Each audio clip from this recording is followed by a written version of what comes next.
Session number 4, the first principle.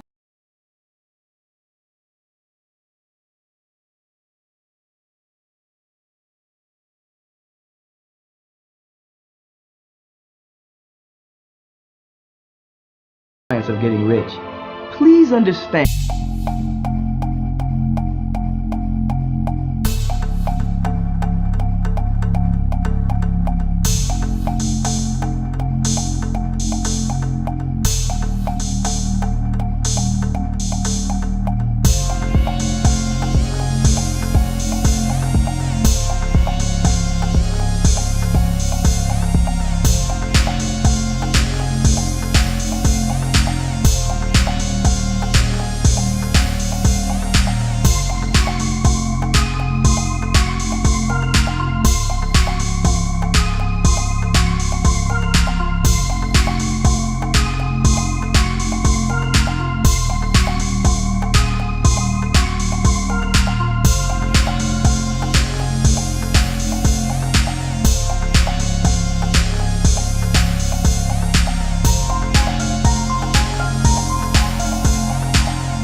And I put a chair up against the door and I had a board member sit in it. I said, no one is leaving this room until I get an agreement.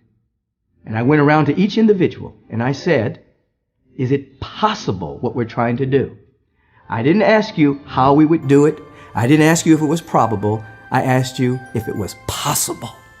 And we did not leave the room until every single individual said, it's possible. And I said, all I need you to do is hold the feeling tone of the possibility. Don't ask how it's going to be done. Just hold the feeling tone of its possibility. And then we went on about our business. That very same week, within 3 days, a bank that we had submitted some loan documents to had the documents. The owner of the bank was looking over the shoulder of the person with our particular file. He asked the man, what are you doing? The man said, I'm working on this loan document from the Agape International Spiritual Community. The owner said, is that Beckwith? They said, yes. He said, give them the money. He said, sir, but we haven't done our due diligence. They don't have any collateral. He said, give them the money. So within 3 days, we had the money to complete the build out.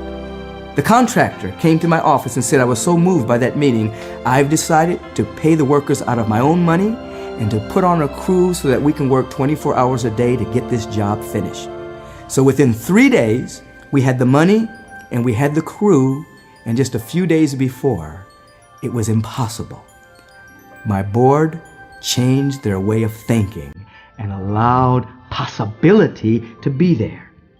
There is a principle. It is the first principle of the science of getting rich. In session number 4, Bob Proctor is going to bring you to it.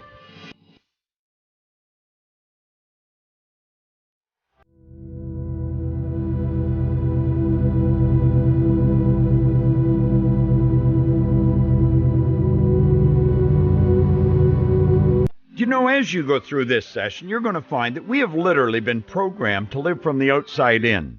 And this lesson is going to grab your head and turn it right around, and you're going to live from the inside out. Waddell said, thought is the only power that can produce tangible riches from the formless substance. The stuff from which all things are made is a substance which thinks. A thought of form in this substance produces the form. Original substance moves according to its thoughts. Every form and process you see in nature is the visible expression of a thought in the original substance. As it thinks of a form, it takes that form. As it thinks of a motion, it makes that motion. That is the way all things were created. We live in a thought world, and this world is a part of a thought universe. The original thought of a moving universe first extended throughout the formless substance. The thinking stuff resulting from that thought took the form of systems of planets and continues to maintain that form. Thinking substance takes the form of its thought and moves according to the thought. Holding the idea of a circling system of suns and worlds, it took the form of these bodies and moved them accordingly. Although centuries may be required to do the work, by thinking the form of a slow-growing tree, the formless substance produces the tree. In creating, the formless substance seems to move according to the lines of motion it has established. The thought of an oak tree does not cause the instant formation of a full-grown tree, but it does start in motion the forces which will produce the tree along established lines. What we're dealing with when it comes to our world, that's yours and mine, our own personal world, is thinking. We've got to think. And we're finding that the results we're getting are limited to the thoughts that we're thinking. Now, the only thing that's held you and me back is the awareness of what we're capable of doing. I had a wonderful mentor, Leland Val Vanderwall. He used to say, observation is power. Judgment is weakness. We never want to judge another person or another situation. Let's just observe the way it is. And you know, by working with our consciousness, we can become more and more aware. Like the way to fly airplanes has always been here. The thoughts, or the thought stuff that created the thoughts that built the idea that eventually introduced us to New Kingdom, it was always here. The thought stuff that created the thought that built the idea to build the internet and have email and have all the beautiful conveniences that are very commonly accepted today was always here. We had to develop the awareness for doing that. Waddles pointed out to look upon the appearance of poverty will produce corresponding forms in your own mind. Instead, you must hold to the truth there is no poverty, there is only abundance. So as we get involved in the first principle, what we're really getting involved in is awareness. We want to become aware that everything originates in our own mind first and then materializes in our outside world. My old mentor, Val Vanderwall, and I worked with these 7 levels of awareness that I'm going to touch on now. You will find them outlined in the text of this particular program. These levels are animal, mass, aspiration, individual, discipline, experience, and mastery. Now we start out with our animalistic consciousness. We end up with mastery. How do we move from this animalistic state to mastery? Well, first of all, let's take a look at what happens when we're operating on an animalistic state. What does the animal do? The animal reacts. It's fight or flight. What a lot of people do, a lot of people react. They see something and they react to it. What does the person do that's mastered their life? They respond to it. See, there's a big difference. React or respond. Now, the reaction, it's fight or flight. On responding, it's stop and think. Think and act. There's an enormous difference. Well, when we move away from this animalistic way of life, what do? Well, we fall into another level that we call mass consciousness, and we just go with the crowd. All you have to do is go into any high-rise building in any city in the world today around lunch hour and watch people come pouring out of offices. You could get trampled if you didn't get out of the way. Why do they do it? Well, it's noon. Everybody goes to eat at noon. You'd say, well, are they hungry? No, but it doesn't matter. They eat. It's noon. The masses live by a clock. They don't live by their thoughts. They're controlled by habit. They're controlled by other people. You'll hear people say, well, they can't all be wrong. I like the way Earl Nightingale used to put it. He said, if you see a large mass of people moving in one direction and one or two going in the other direction, and you're not going to be thinking, he said, if you're just going to follow other people, follow the one or two, and you'll probably never make another mistake as long as you live. The masses historically have always gone in the wrong direction. You just join in and away you go. I remember when I was a young guy, there was a group of fellas that I was hanging around with. They said, we're joining the Navy. Are you coming, Bob? And I said, sure. I'd never given any thought to a boat, let alone a ship. Why did I do that? Well, the other kids were doing it. Why did I do that? Well, as a little kid, you're told, go on outside, be like the rest of the kids. The only thing you couldn't be like. You're a unique individual. But we move into this mass consciousness, and we just move along like herded animals. How do we break out of the mass? Well, I can tell you how I broke out of the mass. I started to read. I started to read books that triggered ideas in my mind of a better way of life. And what happened was I aspired to something better than what I had. You see, we've gone from the animal to the mass to aspiration. And you aspire to be more, to have more, to do more than you've already got. How do we break away from this mass consciousness, from just following the crowd? You move into the third level of awareness, and it's called aspiration.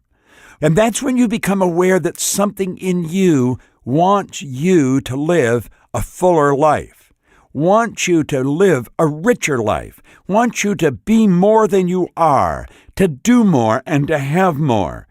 And when that aspiration becomes strong enough, we want to break away. But as we go to break away and move into the fourth level, and that is individual consciousness, that's where we want to express our uniqueness as a human being. I'm going to tell you this. The paradigms, the conditioning is trying to pull us back to the mass. We're worried about what they think. We're concerned with what the other people, what would the neighbors think? And we were programmed to do that as a child.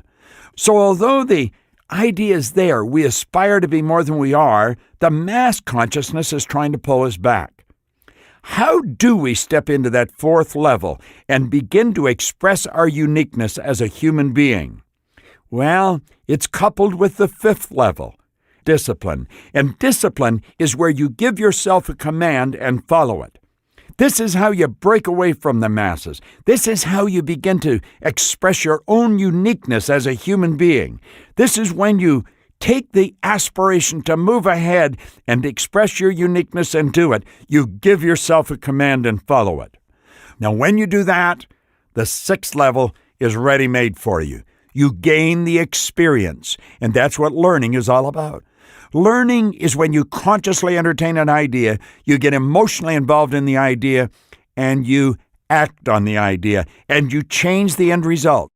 And it's the change in result, the experience of the change in result that came about because you disciplined yourself. You gave yourself a command and follow it. You followed the aspiration to express your uniqueness. That's what the learning is. And it's when you do that, when you step into that sixth area and you keep experiencing greater things, that you move on to the seventh, and then you begin to master what you're doing. And what do we talk about mastering what we're doing? We stop letting the physical world control us, and we begin to control ourselves. We begin to think, and we let our thoughts guide our world. There's a graphic illustration in your workbook that shows you what happens. The winning way is your starting point in any aspect of life should be thought. But that's not where most people start. Most people start with results.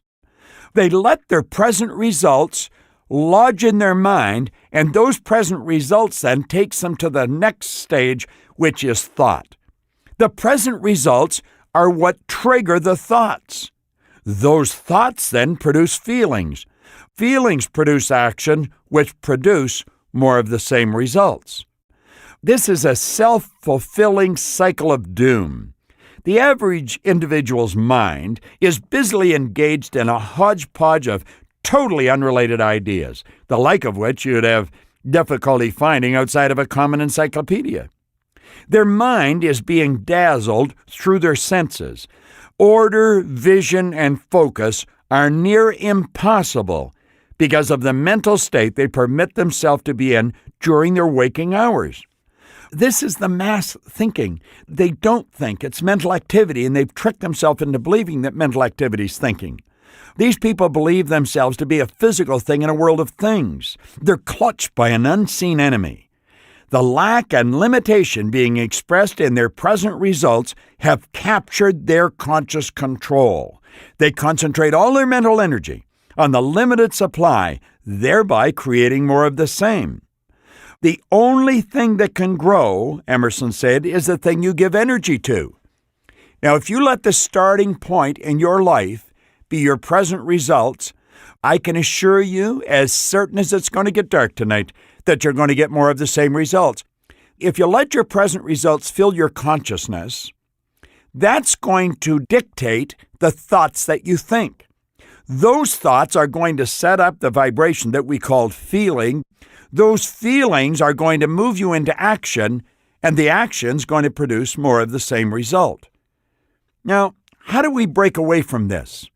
Well, that, in fact, my friend, is the first principle, and that's what this lesson is all about. You see, an aware person thinks what they want to think regardless of appearance. The starting point is thought. They've checked the results, they see what they got, and they say, that's not what I want, so then they begin to think. And they build the thoughts of the things they want. That causes the feeling. The feeling produces the action produces the result.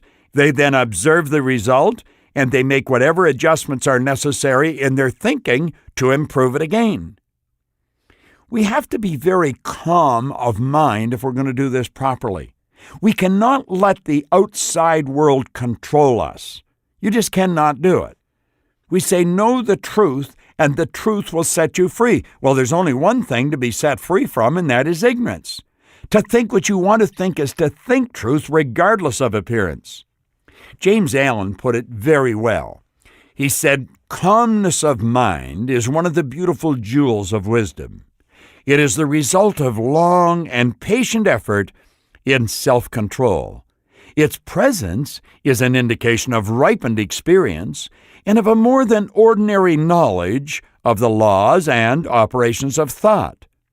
You become calm in the measure that you understand yourself as a thought-evolved being, for such knowledge necessitates the understanding of others as the result of thought.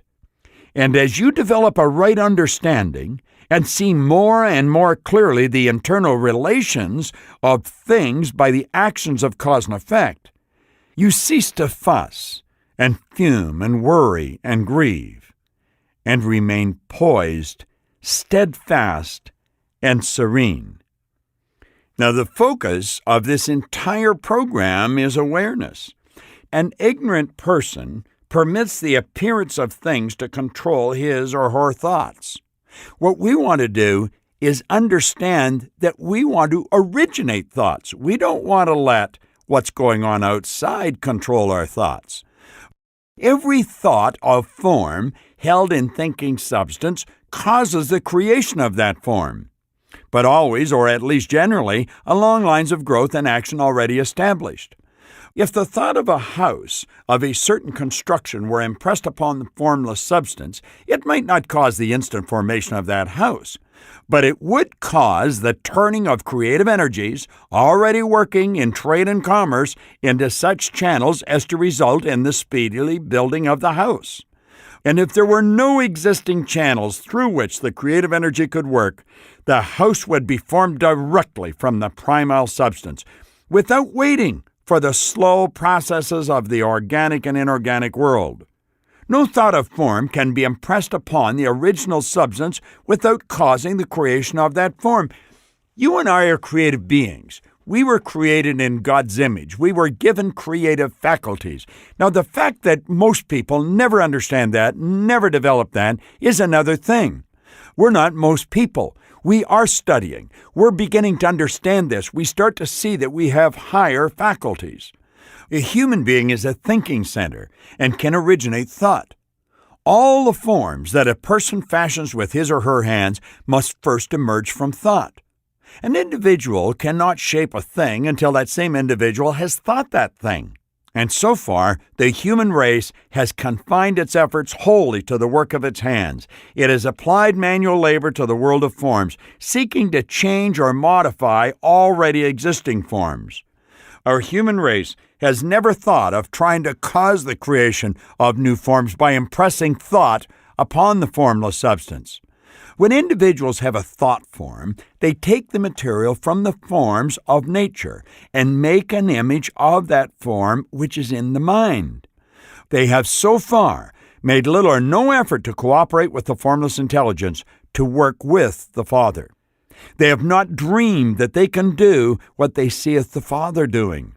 Mankind reshapes and modifies existing forms by manual labor. We have not considered the question of whether we could produce things from the formless substance by communicating our thought to it. I propose that we may do so. To prove that any man or woman may do so and show how, my first step will be to lay down 3 fundamental propositions. First, we assert there is one original formless substance from which all things are made. All the seemingly many elements are only different presentations of one element. What does he mean by that? Well, let's look at it this way. I want you to imagine yourself holding a glass of water. What is your hand made of? Your hand is made of energy. It's a mass of molecules and a high speed of vibration. What's the glass made of? Made of energy. What's in the glass? Water. What's the water made of? Energy. Now, you take and boil that water, and it's not called water anymore. It'll be called steam. It's the same energy, just moving at a different speed. What's the glass made from? Energy. It used to be sand. So what we've really done is alter the molecular structure of the energy, and we turn the sand into glass. Still the same formless stuff. Well, you see, where we have a problem is that thought and energy is one. Thought waves are cosmic waves that penetrate all time and space. First, he said, we assert there is one original formless substance, and from which all things are made. Well, where does everything start? It starts in thought. What's thought? Thought's energy. Think of it. Thought waves are cosmic waves that penetrate all time and space. Do you know that thought would make the laser beam look puny? All the seemingly many elements are only different presentations of one element. All the many forms found in organic and inorganic nature are only different shapes made from the same stuff. And this stuff is thinking stuff. A thought held in it produces the form of the thought. Thought in thinking substance produces shapes. A human being is a thinking center, capable of original thought. Do you know that the one point all great leaders have agreed on, they've disagreed on virtually everything else, is that you and I become what we think about? That was the foundation of Earl Nightingale's strangest secret record. First recording that outside of the entertainment industry that sold over 1 million copies. And if you haven't listened to it, I'd suggest you go to the Nightingale Conant Corporation and buy it. It's incredible. 40 minutes of the best philosophy you're ever going to hear. And they're saying the same thing here. Thought in substance produces shapes. A human being is a thinking center, capable of original thought. That means you are a thinking center. You're the center of thought. Thought's omnipresent. Thought energy's everywhere. And this energy flows into your consciousness and you can think anything you want to think. Isn't that nice? And thought is the preamble to everything. Do you want to live a richer life? Start to think of a richer life. Do you want to live in a healthier body? Start thinking of a healthier body. Do you want to have more meaningful relationships? Start thinking of more meaningful relationships. If any one of us can communicate our thought to original substance, we can cause the creation or formation of the thing we think about. That's a huge idea. That's essentially what I did almost a half a century ago. Here I was broke, I was unhappy, I was sick. And I met a man that provoked me to look at that, look at the results I was getting, and he got me to admit I don't like these results. He said, quit thinking about those results. Start to think of what you want. Now, let me just share part of the syllabus of this with you from Waddles. There is a thinking stuff from which all things are made, and which, in its original state, permeates, penetrates, and fills the inner spaces of the universe. A thought in this substance produces a thing that is imaged by the thought. You can form things in your thought, and by impressing your thought upon formless substance, can cause the thing you think about to be created. I love that. I just absolutely love it. I can prove these statements by both logic and experience. Reasoning back from the phenomena of form and thought, I come to one original thinking substance. And reasoning forward from this thinking substance, I come to the individual's power to cause the formation of the thing one thinks about. Don't just treat this as something you're listening to. Really think about what you're hearing. It's how everything happens. Where do you think the garments that you have on your back right now came from? Somebody thought them. We call them designers. And then we made them. Where do you think your automobile came from? Someone thought about it. Henry Ford built the first V8 engine. He called his engineers in and told them to build it. They went away and come back and said it can't be done. Now, he was the guy that was signing the check. He said, go away and do it. They come back about 6 months later and said it can't be done. He said, go away and do it. Henry Ford had an innate awareness. If he could see it in his mind, he could do it. He understood the secret. That's what the secret is. If you can build the image in your mind and hold it, you will attract all that's required for the manifestation of it. Now, by experiment, I find this reasoning to be true. And this is my strongest proof. If one person using this program gets rich by doing what you're hearing, that is evidence in support of my claim. Well, I've done that. I've done exactly what Wallace Waddles said, and I'm earning millions of dollars. Here's a guy, no formal education, no business experience, but he's earning millions of dollars. How? Doing what I'm sharing with you here. Furthermore, if every person who does what I say to do gets rich, that is positive proof until someone goes through the process and fails. The theory is true until the process fails. And this process will not fail because every person who does exactly what I say to do will get rich. I have said that an individual gets rich by doing things in a certain way. In order to do so, you must become able to think in a certain way. Your way of doing things is the direct result of the way you think about things. To do things in a way you want to do them, you will have to acquire the ability to think the way you want to think. This is the first step toward getting rich. To think what you want to think is to think truth regardless of appearances. You could very easily skip over that. I don't want you to. I want you to really mentally play with what I've just said. To do things in a way you want to do them, you will have to acquire the ability to think the way you want to think. In other words, if you want to live an opulent lifestyle, you're going to have to think that way. If you want to earn many times what you're earning without working hard, you're going to have to think that way. And you see, this is the first step toward getting rich. To think what you want to think is to think truth regardless of appearances. What Waddles is really saying is quit letting your physical world control your higher world. Do you know, if you were working with electricity, you always work from a higher to a lower potential. You never work the other way. Why is it in life we work from a lower to a higher potential? Well, if you think about it for a while, it'll become obvious. We've been programmed to do that. As little kids, the parent will say, will you listen to what I'm telling you? Will you look at this? Always the attention is brought to bear on the outside world, never on the inside world. If we would quietly move towards the little person and say, what do you see in your mind? What are you looking at? And encourage them to talk to you about the pictures that are going on in their mind. they would live in a much different world. Now let's go back to Wallace Wattles' words. He said, "You have the natural and inherent power to think what you want to think, but it requires far more effort to do so than it does to think the thoughts which are suggested by appearances." To think according to appearances is easy.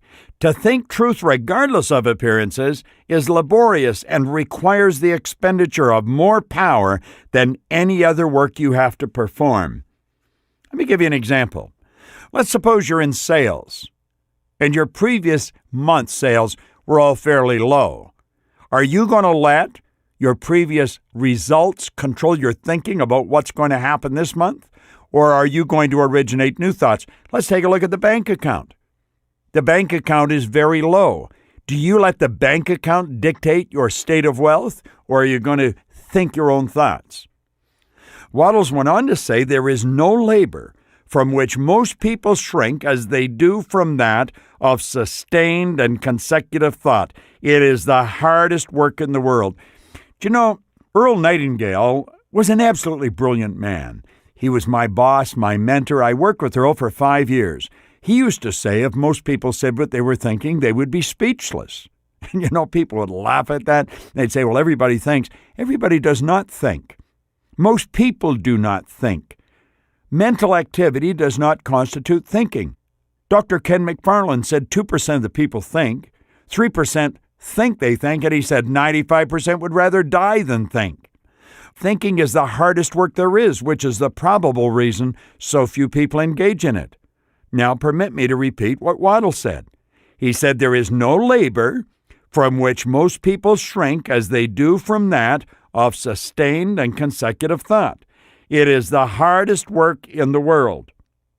This is especially true when truth is contrary to appearances.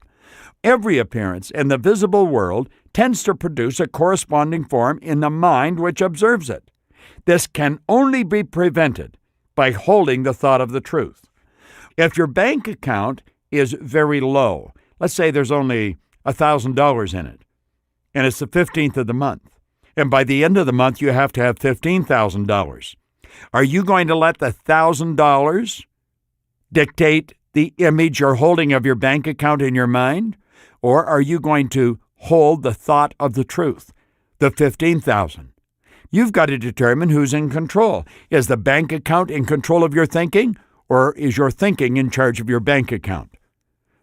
Now, Wattles said to look upon the appearance of disease will produce the form of disease in your own mind and ultimately in your body. Instead, you must hold the thought of the truth, which is there is no disease. Disease is only an appearance. The reality is health. To look upon the appearances of poverty will produce corresponding forms in your own mind. Instead, you must hold to the truth that there is no poverty. There is only abundance. It requires power to think health when surrounded by the appearance of disease, or to think riches when in the midst of the appearances of poverty. But when you acquire this power, you become a mastermind. You can conquer fate, and you can have what you want. You might want to mentally go back to those 7 levels of awareness. Now, this power can only be acquired by getting hold of the basic fact which is behind all appearances, that there is one thinking substance from which and by which all things are made. Then we must grasp the truth that every thought held in this substance becomes a form, and that a person can impress thoughts upon it so as to cause them to take form and become visible things. When we realize this, we lose all doubt and fear because we know that we can create what we want to create. We can get what we want to have and can become what we want to be. As a first step toward getting rich, we must believe the 3 fundamental statements given previously in this particular lesson. In order to emphasize them, I want to repeat them here. Now, this is part of Wattles' syllabus. He said there is a thinking stuff from which all things are made, and which, in its original state, permeates, penetrates, and fills the inner spaces of the universe. A thought in this substance produces the thing that is imaged by the thought. You can form things in your thought, and by impressing thought upon formless substance, you can cause the thing you think about to be created. I absolutely love the syllabus. I really do. I'm going to repeat it. There is a thinking stuff from which all things are made, and which in its original state permeates, penetrates, and fills the inner spaces of the universe. A thought in this substance produces the thing that is imaged by the thought. You can form things in your thought, and by impressing thought upon formless substance, you can cause the thing you think about to be created. You can visualize a relationship in your mind that you don't now have. You can build the thoughts. I guarantee you that relationship will walk right into your life. You can see abundance. You can see wealth in your mind, and I guarantee you it will walk right into your life. Everything you want, you can visualize your company being the way you want it to be. Give those thoughts to the universe, it will move into form. Waddell said you must lay aside all other concepts of the universe than this monistic one. You must dwell upon this until it is fixed in your mind and has become your habitual thought. Read these creed statements over and over again. Fix every word upon your memory and meditate upon them until you firmly believe what they say. If a doubt comes to you, cast it aside as a sin. Do not listen to arguments against this idea. Do not go to churches or lectures where a contrary concept of things is taught or preached. Do not read magazines or books which teach a different idea. If you get mixed up in your faith, all of your efforts will be in vain. Do not ask why these things are true, nor speculate on how they can be true. Simply take them on trust. The science of getting rich begins with the absolute acceptance of this faith. Do you know the truth is that all religions teach this? Every religion teach you that you are created in God's image, you've been given creative faculties, and you're capable of doing great work.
Thought, and by impressing thought upon formless substance, you can cause the thing you think about to be created.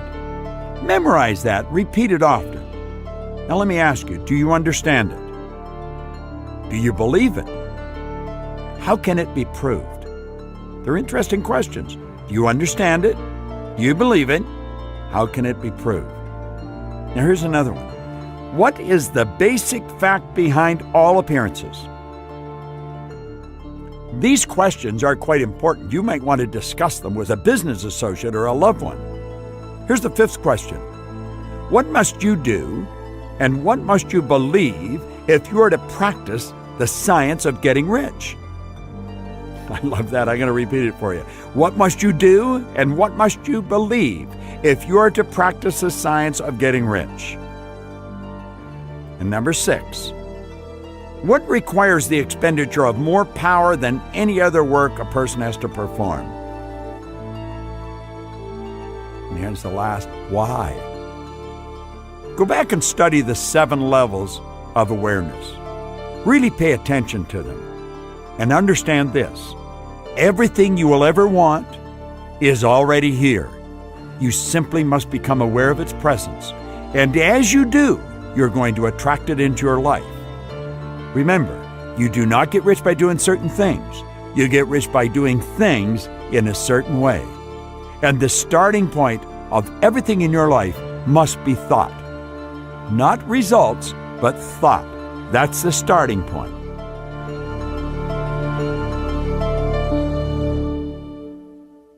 Now, to bring this lesson to a close, let's think about it. The first principle in the science of getting rich. Getting rich is the result of doing things in a certain way. Waddell's syllabus is a beauty. There is a thinking stuff from which all things are made, and which, in its original state, permeates, penetrates, and fills the inner spaces of the universe. A thought in this substance produces a thing that is imaged by the thought. You can form things in your thought, and by impressing your thought upon formless substance, you can cause the thing you think about to be created. I want to suggest at this point, in the secret science of getting rich, that you sit down and ask yourself, how do you feel about this syllabus? How do you feel about what Mr. Waddles is sharing with us? I'm going to ask you to write that out. Make a written declaration about how you feel about this so far. And then look forward to the rest of the program. This is Bob Proctor, and thank you.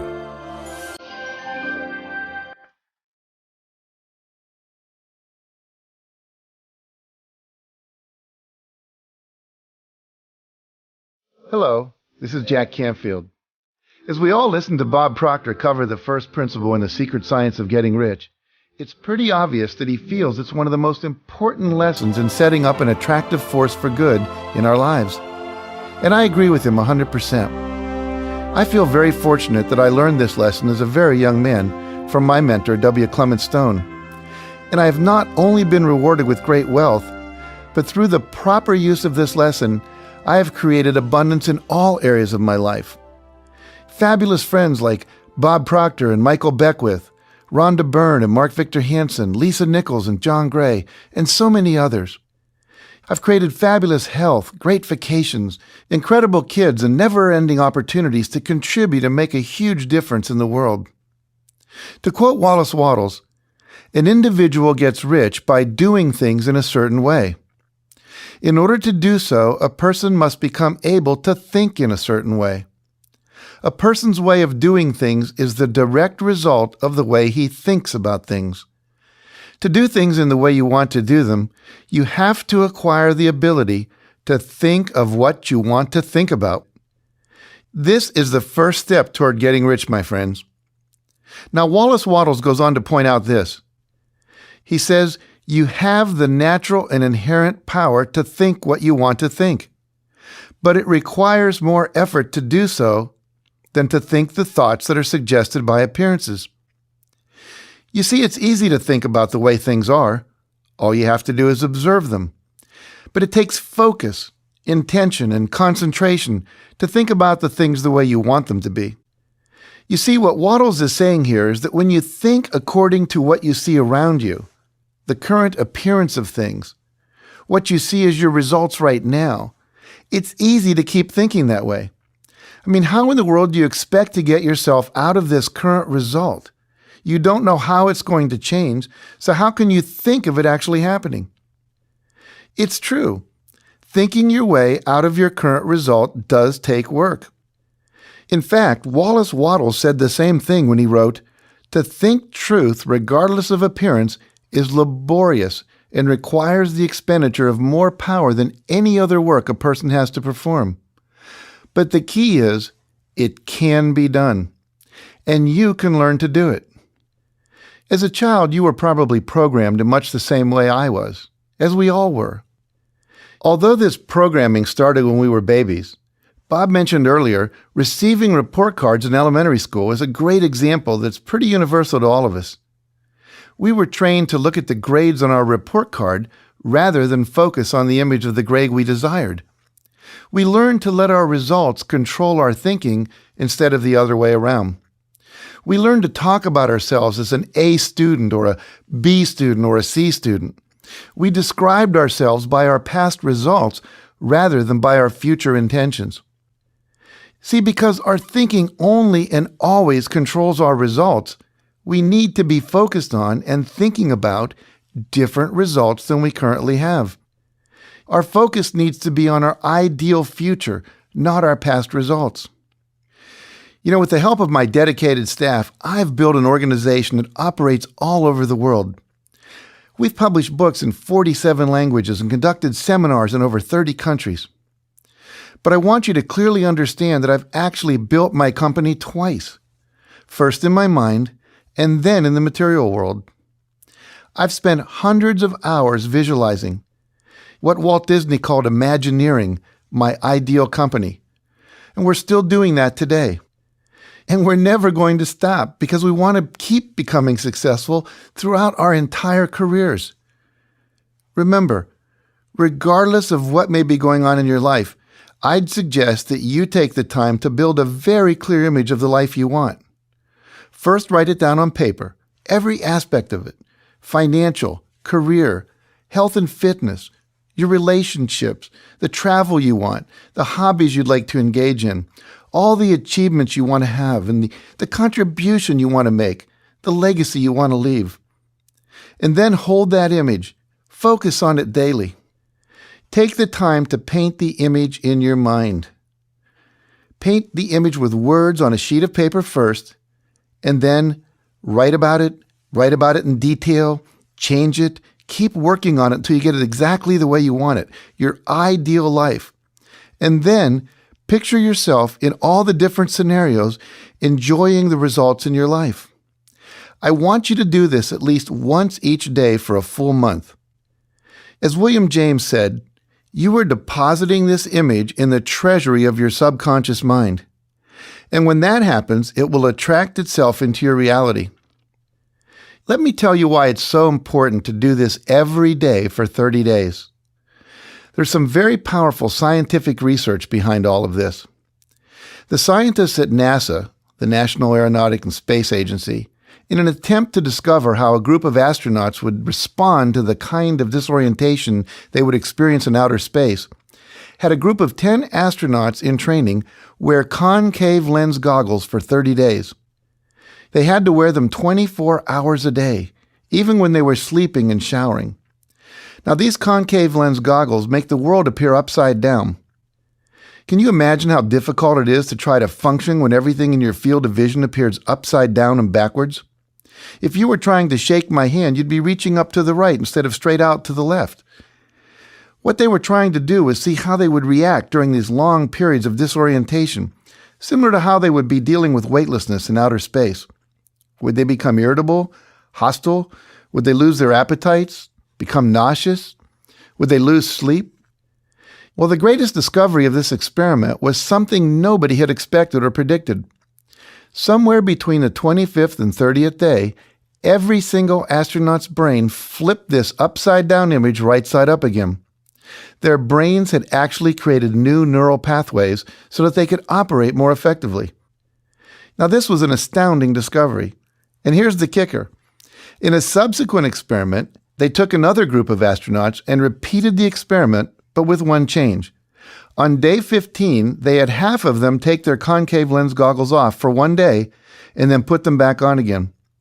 And for these astronauts, it took another 25 to 30 days before their brains flipped the image right side up again. This experiment led to what some neuroscientists call the 30-day principle. It takes 30 days in a row to rewire the brain, to change an old habit of thought, to change a belief, or to install a new pattern of behavior, to reprogram the reticular activating system in your brain. This is why you must, absolutely must, use your will, exercise your discipline to picture what you do want instead of focusing on what you don't want for 30 consecutive days without interruption. This discipline of thinking about, talking about, and visualizing what you want is so important. And as Wallace Wattles, Bob, and I have taught, it must be done consistently.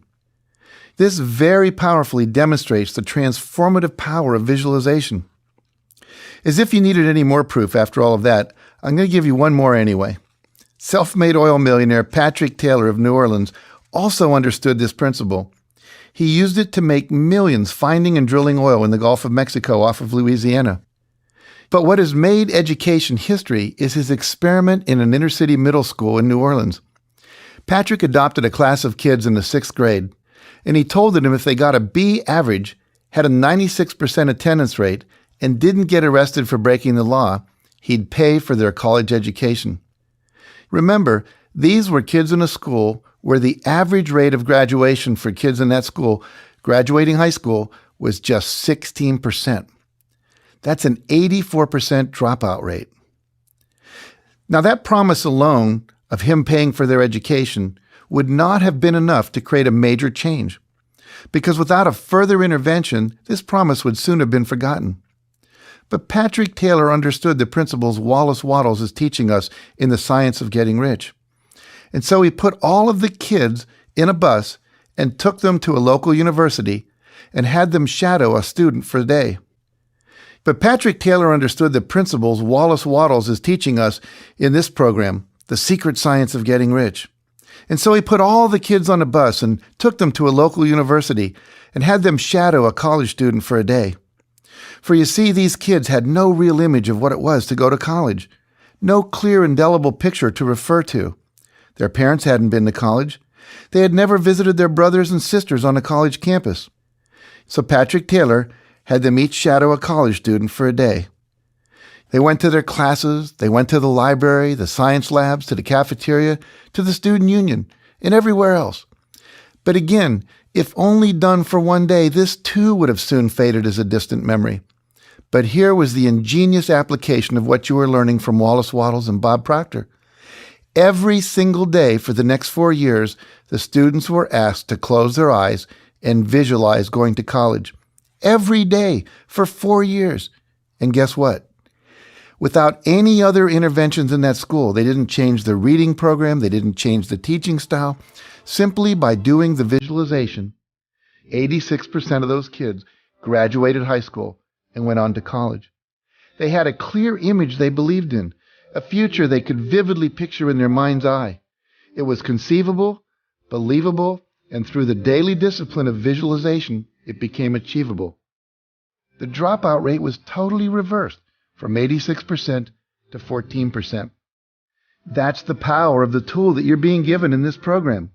So remember, visualize every aspect of your ideal life in as great a detail as you can every single day for a minimum of 30 days. And then keep on doing it until you get the result.